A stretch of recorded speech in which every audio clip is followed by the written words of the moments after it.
Tahimik ang gabi sa isang bagong gawang apartment sa Lipa City, Batangas.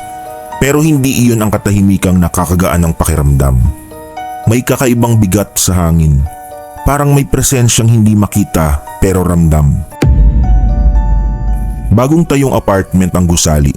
Malinis, maayos, pero hindi hamak na mas mura ang renta kesa sa iba. Kaya hindi na nagdalawang isip si Christian, isang 23 anyos na nagtatrabaho sa isang kainan sa parehong bayan, na kunin ang isang unit sa second floor. Hanggang gabi ang shift niya sa restaurant, kaya madalas ay lagpas 12:00 na ng madaling araw siya nakakauwi. Sa unang linggo ng kanyang paninirahan sa apartment, maayos naman ang lahat. Tahimik ang lugar, walang istorbo at maayos siyang nakakatulog. Pero unti-unti may mga bagay siyang napapansin na hindi maipaliwanag. Isang gabi, pauwi siya galing trabaho nang may maamoy siyang kakaiba sa hallway. Amoy kandila at bulaklak ng patay. Hindi yun malakas pero sapat na upang mapahinto siya. Napatingin siya sa paligid pero wala siyang ibang nakita kundi ang mga nakasaradong pinto ng ibang units at ang nakakabulag na karimlan. Pagpasok niya sa unit, agad niyang napansin na bukas ang kanyang ilaw. Sigurado naman siyang pinatay niya iyon bago umalis. Sinubukan niyang ipaliwanag sa sarili na baka naman ay nakalimutan lang niya, pero may bahagi sa kanya na nagsasabing hindi. Nang sumunod na gabi, nagising siyang bandang 2:00 ng madaling araw. Hindi dahil sa ingay, pero dahil sa pakiramdam na may kasama siya sa kwarto. Nanatili siyang nakapikit, pinapakiramdaman niya ang paligid, hanggang sa may marinig siyang mahina at pigil na pag-iyak ng isang babae mula sa pintuan ng kanyang kwarto.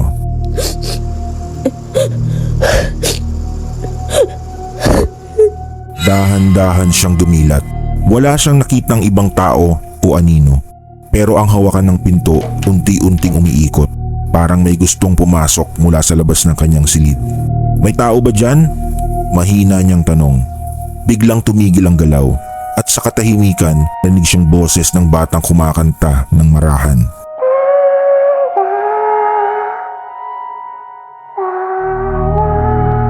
Nanlamig ang buong katawan niya. Kinabukasan, kinausap niya ang mag-asawang landlord ng mga retirado galing abroad. Tinanong niya kung may nararamdaman din ba silang kakaiba sa apartment dahil kung ano-anong ingay ang kanyang naririnig tuwing madaling araw. Saglit silang nagkatinginan bago sumagot ang lalaki na baka naninibago lamang siya. Ngumiti lang ang babae pero animoy may pag-aalinlangan sa kanyang mga mata. Sa puntong iyon, napansin niya ang isang lumang larawan sa likod ng reception. Isang bahay, luma at tila pinabayaan. Sa harap nito may 3 babae na magkakahawak ang kamay, mag-iina.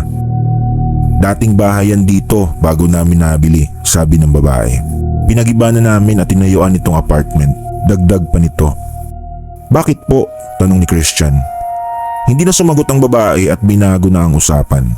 Simula noon, mas lalong naging kakaiba ang mga gabi ni Christian. Tuwing 2:00, may naririnig siyang mga yabag sa labas ng pinto. Kapag bubuksan naman niya, walang tao pero may mga bakas ng paa. Isang gabi, pag uwi niya, bukas ang pinto ng kanyang unit. Hindi niya maalala na iniwan niyang bukas iyon. Dahan-dahan siyang pumasok at doon niya sila nakita. 3 babae ang nakatayo sa loob ng kwarto. Isang ina at 2 bata ang babae. Nakatingin sa kanya ng blanco at ang mga mata ay parang walang buhay. Napaatras si Christian, nanginginig. At sa mismong sandaling yon may bumulong sa tabi ng kanyang tenga. Dito kami pinatay. Paglingon niya, wala siyang nakita. Ngunit nang ibalik niya ang kanyang tingin sa loob ng kanyang silid ay wala na rin ang 3 babae. Hindi na siya pinatulog sa mga sumunod pang gabi. Kaya naghanap siya ng impormasyon tungkol sa lupa kung saan itinayo ang apartment. Doon niya nalaman ang katotohanan. Bago itinayo ang gusali, may lumang bahay sa lugar at doon pinaslang ang isang mag-iina. 3 bangkay ang natagpuan sa loob ng bahay.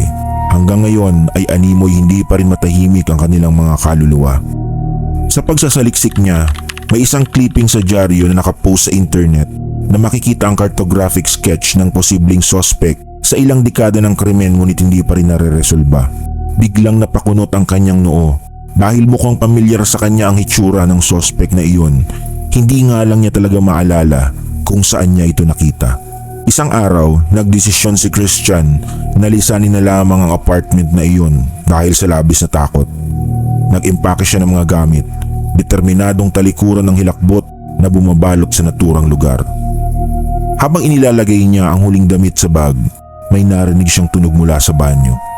Dahan-dahan niyang binuksan ang pinto ng banyo at nanlambot siya ng kanyang makita na umaandar ang shower.